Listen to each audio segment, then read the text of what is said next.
we're going to talk about logarithms today. And with logarithms, they are the inverse operation to exponentiation. So with exponents, the inverse would then be a logarithm. So for example, when we look at this, we would say this is log base b of x equals y. And that only happens if and only if b raised to the y power is equal to x. So for example, if we had log base 2 of 64, we would need to find what number, if I raise 2 to that power, would give me 64. So when I look, that would be 6, because when I raise 2 to the power of 6, I would get 64. So that's a general how logs work. We will investigate two main types of logarithms. The common logarithm is base 10, and it's written simply just with the word log, with no 10 written as the little b, for example. This is the log button that you see on your calculator. The other one that we use is the natural logarithm, and this is base e, and it is written as ln. This one also has a button on your calculator. And remember that e is an irrational number, kind of like pi, and it's 2.718, etc. There is also an e button on your calculator. So if we consider graphically, we would have a graph like that would be an exponential. And then there would be our y equals x line, the blue one. And like we've seen with inverses, they are reflections across the line y equals x. So the logarithmic function is the function you see in purple. And that is the reflection of the exponential function across the line y equals x. Like we've seen with many other functions, logarithmic functions, graphs can be stretched and shrunk and moved left, right, up, down, that kind of thing. Remember that this k over here is your vertical movement. The h is your horizontal movement. This b helps us with how it's going to bend or the steepness. And then the a in front will be a dilation factor. So for example, if we wanted to graph y equals log base 2 of x, we could create some points. So for example, if x is 1, then we're saying log base 2 of 1 is equal to 0. And that's because 2 raised to the power of 0 is 1. And I can continue filling this out for all of my points. So for example, there's my first point, 1, 0. Next point, when I plug in x to be 2, I'm saying log base 2 of 2. So 2 base raised to what power would give me an answer of 2? And that power is 1. That's why we get that second point. For our third point, it would be 4 as our x. So notice for my x's, I'm choosing powers of 2 because I know that I have a base of 2. So I'm choosing these so that I can easily make my graph. And there's my logarithm graph. You will notice that we have a vertical asymptote at x equals 0 that I've highlighted.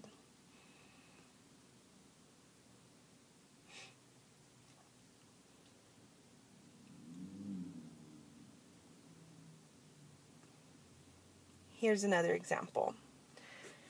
If we were to take y to be log base 2 of x minus 3, notice that that's going to shift it right 3. So I'm taking the same points I had before, so those are the red points. There is my original graph, and I need to shift each of them to the right 4, including my asymptote. Notice I've shifted my asymptote, shifted all of those points, and there's my function log base 2 of x minus 3. Like before, we look at the parent function and then shift accordingly. Another example, if we were to consider y equals log base 2 of x minus 3, notice that the minus 3 is outside of the logarithm. So that minus 3 is going to tell us to move down 3. So again, I start with my original parent function, and I need to shift all of the points down 3. Asymptote stays there, and there is my graph. You will notice, yes, technically the asymptote shifted down 3, but it is still x equals 0. If we wanted to do one that had both, natural log of n plus 2. So another way that we can do this would be to plug in specific points. So if I were to plug in negative 3, I would get natural log of negative 1. The reason that does not exist is I'm thinking to myself, e raised to what power would give me negative 1? No matter what power we raise e to, we will never get negative 1. That's why it doesn't exist. However, if I plug in negative 2, I would get ln of 0. Still doesn't exist because e raised to the power of something will never give us 0. However, immediately to the right of that, when we're at 1, we would get, when we're at x equals negative 1, the interior would become 1. So e to what power gives us 1? That would be e to the 0. And we can continue doing this. ln2, using our calculator, we can get a decimal approximation for ln3, and so on and so on.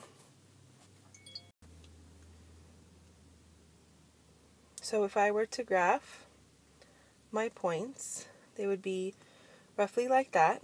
Notice my asymptote has shifted left 2, just like I thought it would by looking at the parent function and the shifting.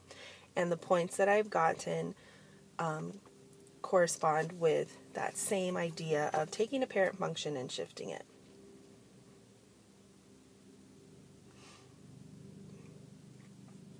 When we look at logarithmic functions, they have properties just like other functions have properties. So the first property, now these properties don't have names, but it's important that you know all of the properties. So this property says log base a of a to the x is equal to x. Many people will think that, oh, the log base a and the a cancel. That's not technically true, although some people use that as a way to remember.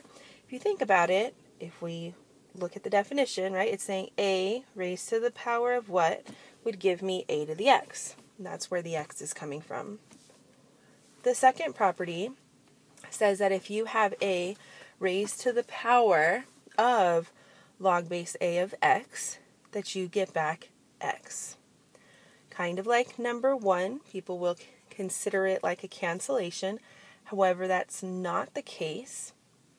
Again, appealing back to the definition, a raised to what power would give me x. The only way that's going to be true is if that whole thing would equal x. The third property says log base a of x times y is log base a of x plus log base a of y. Notice the multiplication is inside of the logarithm, and it splits it into 2 separate logarithms by adding.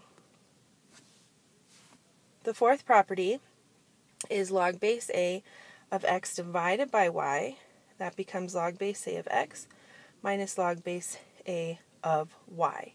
Notice the a divided by y is inside one logarithm, and it becomes 2, and you have the subtraction.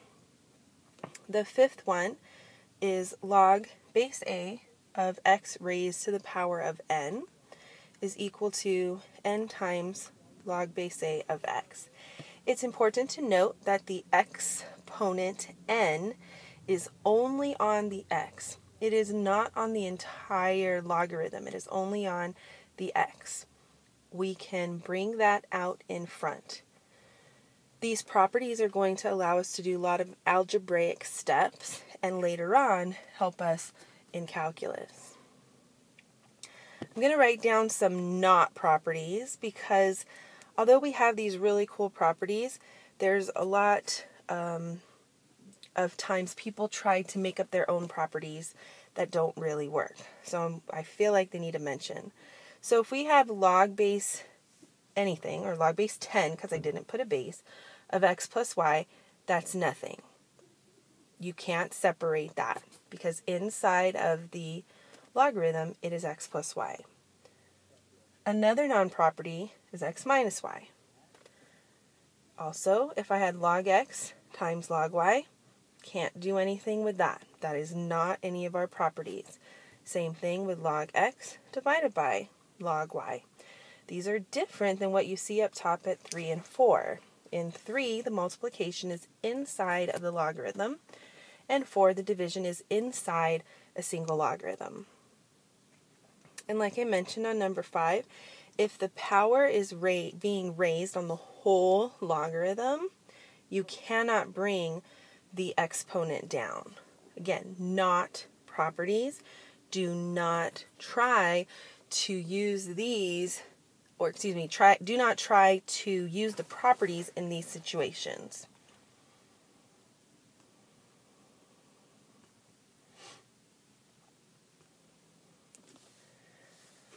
For example, we could simplify. If we had log base a of 7,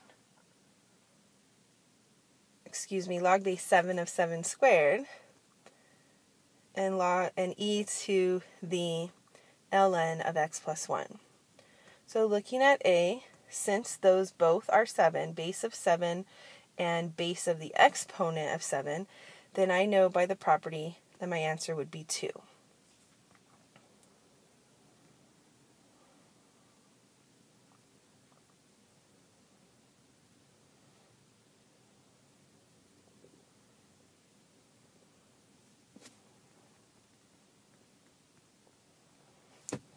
There we go, sorry. And then when we look at b, we see that we have a base of e and a power of the same logarithm base, which is natural log, which is base e. So I know that this will equal x plus 1.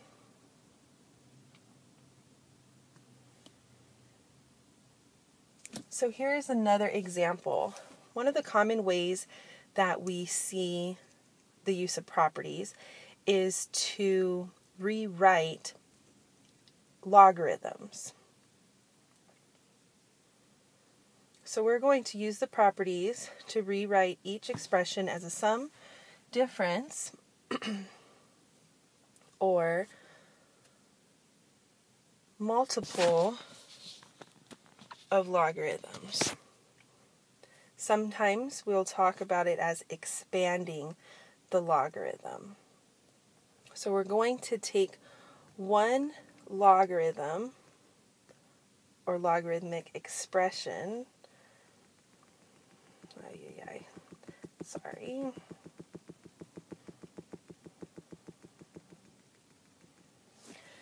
So if we are told to expand, we're going to take one single logarithm and we're going to break it apart into as many logarithms as we can.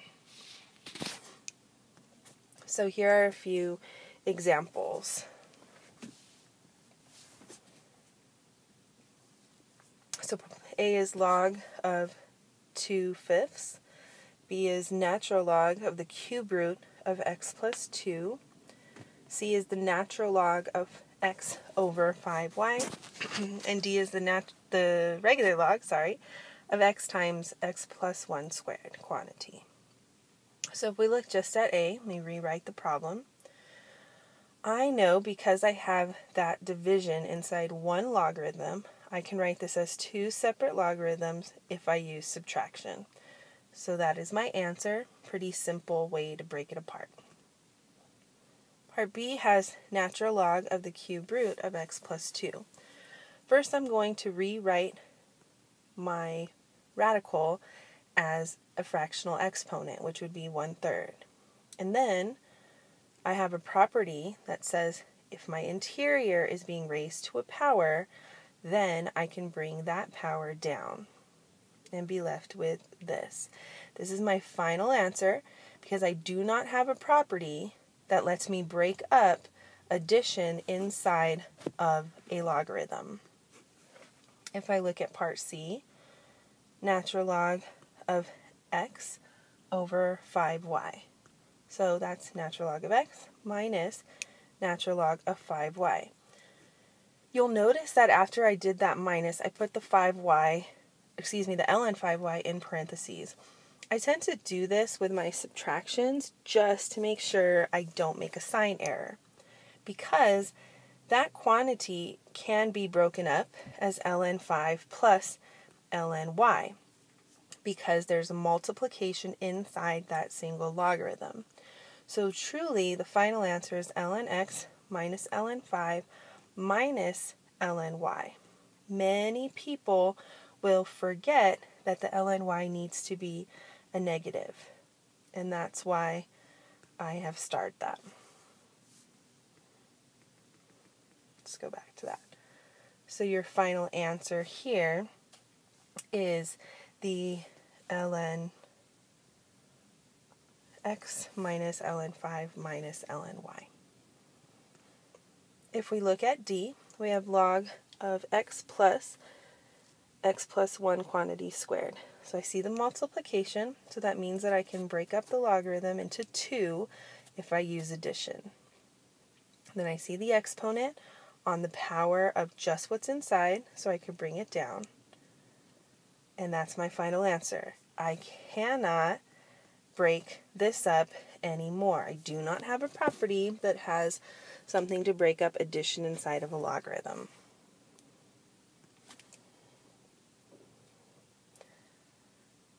The backwards way of expanding would be condensing, or using the properties we have of logarithms to rewrite an expression as a single logarithm. As I mentioned, sometimes that is referred to as condensing, or condense the logarithm. So we're going to take the more extensive, the spread out expression, if you will, and try to write it as one single logarithm. So here are a few examples.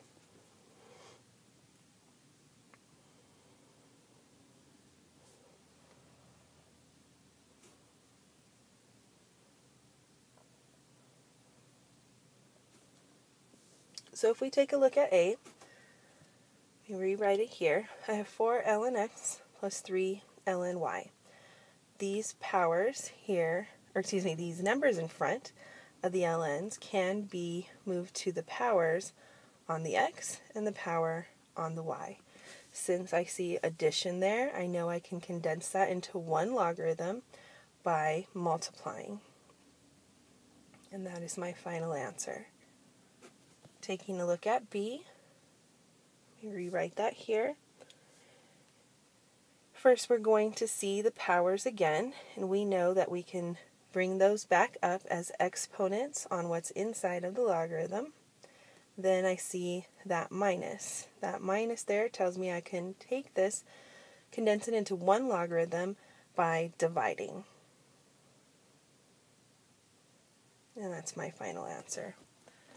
Looking at C, I have the log base 10, or common log, x plus 1 minus 2 log base 10 again of x plus 3. This number can go up just like we've been doing before.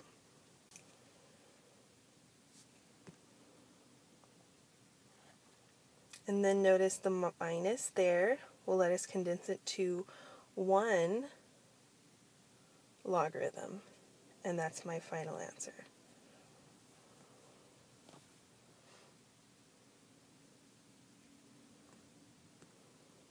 Moving on. Like we see with functions, once we learn how to simplify, we then move on to solving. So we've seen how to graph logarithms, we've seen how to simplify them, and now we're going to look at how to solve both exponential and logarithmic equations. So when we're solving an exponential equation, first we have to isolate the exponential. Then we will take the appropriate logarithm of both sides of the equation, and then we will use the properties we've learned, like this one, to get rid of, in a sense, that base of the exponent and get to the power. So for example, if I wanted to solve 2 times e to the x equals 6, first I divided, so I isolated the exponential. Then I need to take appropriate logarithms of both sides. I chose natural log because this base is e, and the natural log is the logarithm base e. Then I use my property to rewrite it, and that's my final answer. X equals the natural log of 3.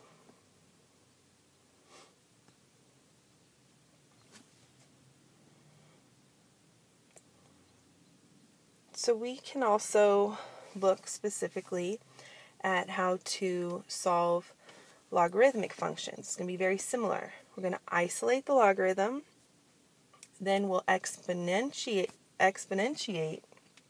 both sides of the equation using the appropriate base. And then you'll use your properties, this time the other one, to solve for x. So here's an example. 3 log base x of, not log base x, excuse me, 3 log x equals 6. First I have to isolate the logarithm, which I did right there. Then I have to exponentiate. I see this is regular log, which is base 10, or common log. So I'm going to use 10 to the power of this side and 10 to the power of that side. So I have exponentiated both sides of the equation. Now I'm using the property on the left side that will become just x, because it's base 10 and log base 10, and then 10 squared is 100, and that's our answer.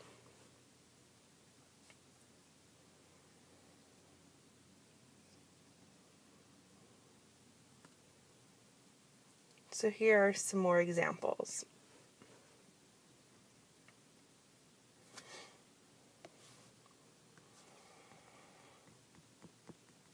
So 5 plus e to the power of 0.2x. First I have to isolate my exponential. So I have e to the power of 0.2x equals 5. Base e, so I need to take the natural logarithm of this side and the natural logarithm of that side. Using the properties, I get 0.02x on the left and 5 on the right. And then I can solve for that, just simplifying here, and I get ln of 5 times 5. Could you write it as ln 5 divided by 0.2? Yes, those are equivalent. Here's another example. 4 plus 5 log x equals 19. First, I have to isolate the logarithm. I'll do that by first subtracting 4 and then dividing by 5. Now, this is a log base 10. So I need to take 10 to the power of this side and 10 to the power of that side. Using the properties of logarithms, the left side becomes x, and the right side is 10 raised to the power of 3, which is 1,000. Another example, 4 raised to the power of x plus 3 divided by 2 equals 8. So first I need to isolate the exponential. So I have 4 raised to the power of x plus 3 equals 16. This is 4, so I'm going to use log base 4 of both sides. When I do that, my property tells me that the left side equals x plus 3 and the right side equals 2. Equals 2 because the base is 4, so this is saying 4 raised to which power would give me 16. Since 4 raised to the second power gives me 16, log base 4 of 16 is 2. Then I can solve for x, and I get -1.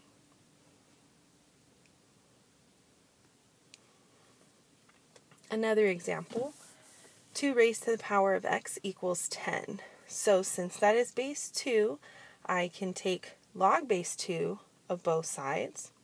Using the property, I get x on the left, and then I have log base 2 of 10. Now, in our calculators, we don't have a button for log base 2. For that reason, there's something called the change of base formula. And what that says is you can change any log that you want, base b, to any log base d, for example. And when you do this, notice that the base, the b, the blue, is on the bottom, and the green is on the top. We tend to change the base to natural logarithm or common logarithm because we have those capabilities in our calculator. And like I mentioned, we choose the d. So I'm going to choose natural log.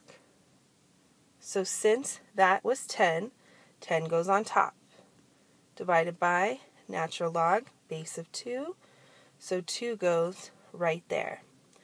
I use my calculator, and I can get a decimal approximation for my answer. So x is approximately 3.22. Again, this is an approximation. It is not an exact answer.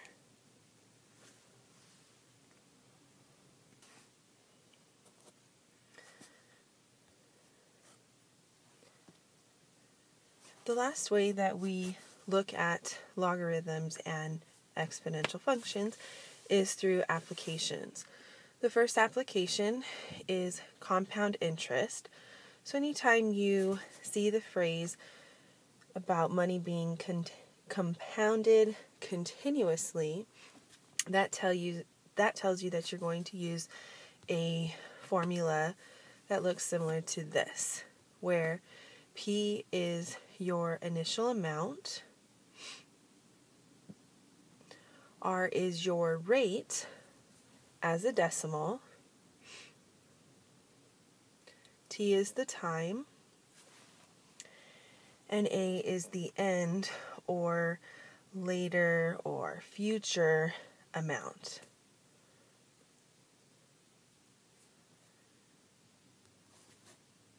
So for example,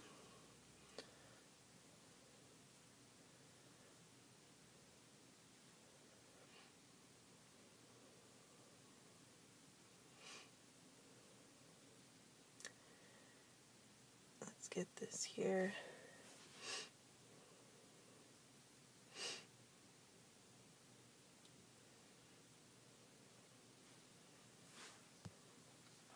So it says you deposit P dollars in an account whose annual interest rate is 8.75% compounded continuously. How long will it take for your balance to double? Because you see that phrase there, compounded continuously, you know that you're going to have that formula. Then you see that percentage, so you need to write that as a decimal. So that means your R value is 0.0875. So you can put that in for R. Then you want it to double. So if P was our initial amount, then our future amount would be double that, or 2P. So I end up with my equation that looks like this. Now I want to find how long it will take. So I want to solve for T. So I divide both sides by 2, and I end up with this. And then I'm going to take the natural log of both sides so that I can solve for T. I have natural log of 2 equal to that. Now that is the exact answer. I could use my calculator to get an approximation of about 7.92 years. Another type of application we see is exponential growth and decay. So if y is a positive quantity whose rate of change with respect to time is proportional to the quantity present at any time t, then y equals, you'll see this formula many times, but you're going to notice that all of the pieces of the formula are exactly like we just saw with the compounded continuously equation. We just are using different variables. However, you can still use A equals PE to the RT. You might also see it written as M of T equals M naught E to the RT. There is all sorts of equations you will see, and which one you use does not matter as long as you have the initial value there, e to the power of rate times time equal to your future value. Sometimes that k can be called the constant of proportionality. If that k is greater than 0, then that would mean you're growing. And if you are less than 0, or that k is less than 0, then that would mean you're dealing with exponential decay. So let's take a look at an example.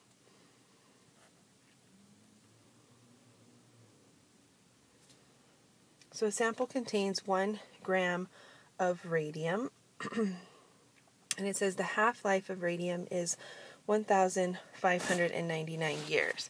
So just to tell you, the half-life means the number of years required for half of the atoms in a sample of radium, or any radioactive material for that matter, to decay.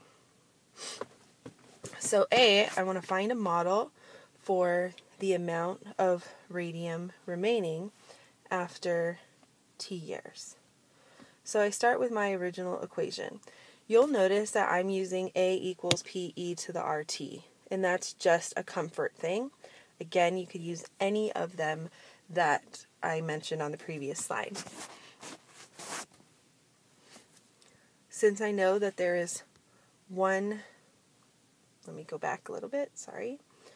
Since I know that there is 1 gram, or contains 1 gram, then I can put my initial amount as 1. So that's why I have P as 1. Then it says that the half-life is 1,599. So that means my initial amount of 1 will be cut in half after that many years. Now I have this set up. I can solve for R. So I'm going to take the natural log of both sides. And I'm going to have this. Then using my properties of logarithms, I can rewrite my log on the left side as ln1 minus ln2. ln1 is 0 because e to the 0 power equals 1. So I'm left with negative ln2 equals that. Then I can divide. This would be my exact answer. And then I could find an approximation if I wanted to. But notice it says find a model. All I've done right now is find the rate. I can use this rate in my original equation to try to create a model. So let's create that model. And this is a continuing, just to touch base. Remember, we have 1 gram sample and the half-life is 1,599 years, and we just got a rate of negative ln 2 over 1,599 t. So I'm trying to simplify this model because that's ugly. So all I've done right now is rewrite my terms. I know from properties of exponents that if I raise a power to another power, I multiply. So by just rearranging these, I haven't changed anything. I've just brought the ln2 next to the e so that I could visually see that that can be simplified. What's left on the top is the negative t over 1,599. Notice if I multiplied those two exponents, because it's power to a power, I would end up with the top equation. You might be wondering, why am I doing that? Well, it's because e raised to the power of ln2 can be simplified to 2. I don't know about you, but that equation is a whole lot simpler for me to look at than the original.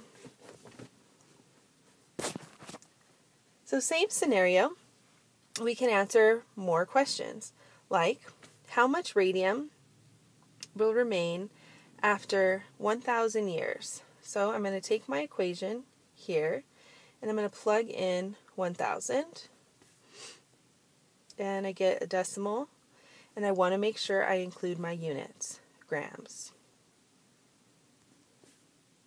Here's another example.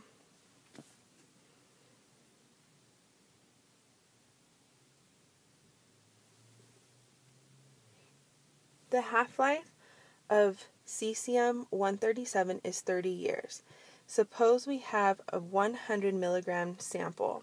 How many years will it take for only 1 milligram to remain? So I'm looking at this, and again, I'm going to start with my basic equation, and I know that I have a 100 milligram sample. So my initial amount is 100 milligrams. Then it says that the half-life of cesium is the 30 years. So I know that in 30 years, I will have half of my original amount, or 50. So I need to solve this for r. So like we did before, we want to isolate the exponential. I'm going to take the natural log of both sides. Remember, that is negative ln 2. We did that last example. Whoa, whoa, whoa, whoa, whoa, whoa, whoa. So sorry. Give me 1 second. Let me try to clean this up. Okay, sorry about that. Still getting used to this. So we have our rate, and we want to leave it just like that because we don't want to get an approximation yet. We're not finding an answer, so we don't want to round too early. So here's my equation as is. I have my 100 milligram sample, and I have my rate. And then I'm going to simplify, and this is my model. Now the question is asking me how many years will it take for only 1 milligram to remain. So I'm going to put 1 milligram in as my future value, and then I need to solve for t. So I'm going to isolate the exponential function, and then I'm going to take the natural log of both sides.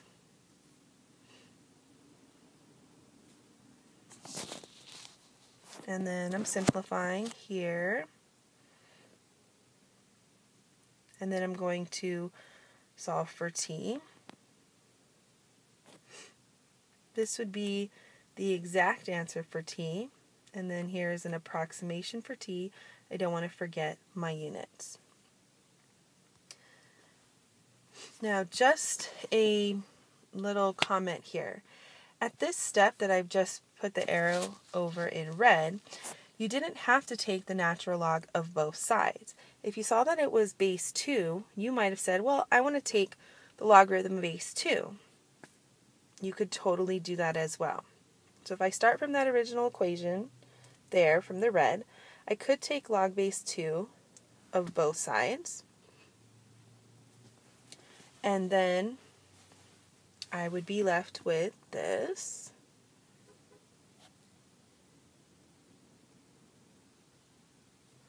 Oh, wait a minute. Sorry about that. It should just be, no, it should just be 100. So let's,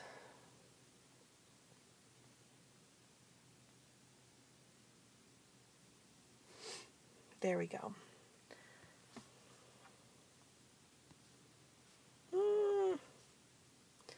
I promise I'll get better at this. So there we go. So what I meant to say was that you could do it either way. You'll notice that you end up with the exact same answer. What's happening at the last step in purple is using the change of base formula because I don't have a way to type in log base 2 of 100 into my calculator. All right, let's try another one.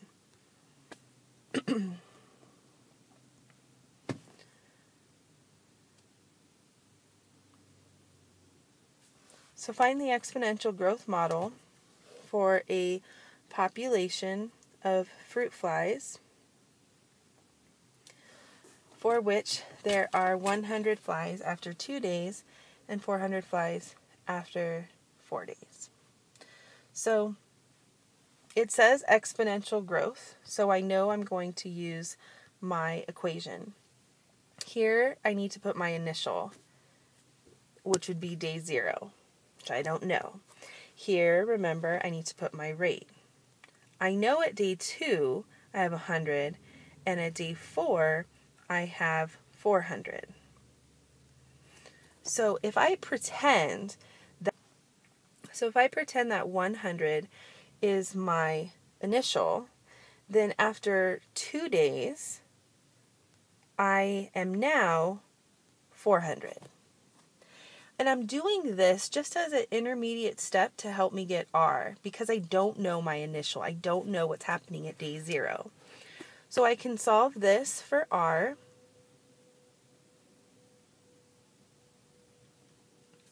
And then I'm using some properties of logs to simplify my R, my rate.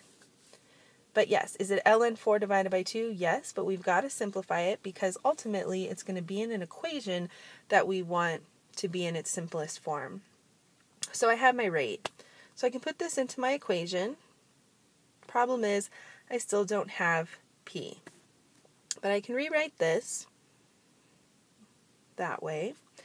And I know that I had 100 after 2 days had passed. So this 2 right here and this 100 are coming from the fact that at day 2 I had 100. So I can solve for P and ultimately have my final equation or my final exponential growth model that the question had asked me for. And here is our last example.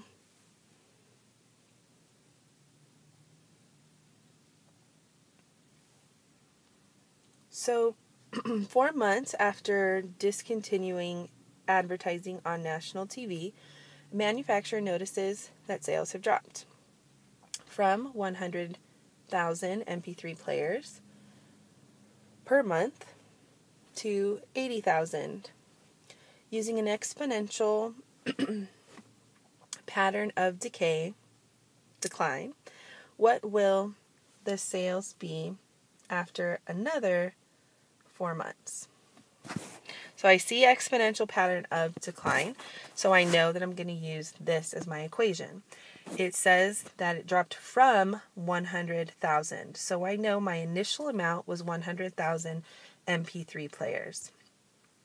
Then it says 4 months passed and the sales dropped to 80,000. So there's my 80,000, and that happened in 4 months. So that's where it's coming from. Then I want to solve for r to get my rate. Take the natural log of both sides, and I have r equal to that. So I go back to my original equation. I can put in that r value, and notice that that equation is hideous. I want to simplify it. So I can simplify that by bringing whatever the natural log is to my e, so I can use the property and be left with that equation. Now I haven't answered the question. I have an equation, I have a model, but the question specifically says, what will the sales be after another 4 months? So that would be 8 months after the start. So even though it says 4 months, I don't want to plug in 4 because it's saying after another 4 months. So 8 months total. So I'm going to plug in 8.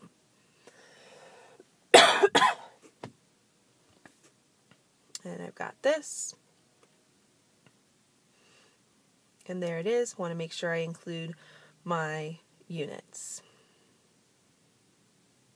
And that's the end.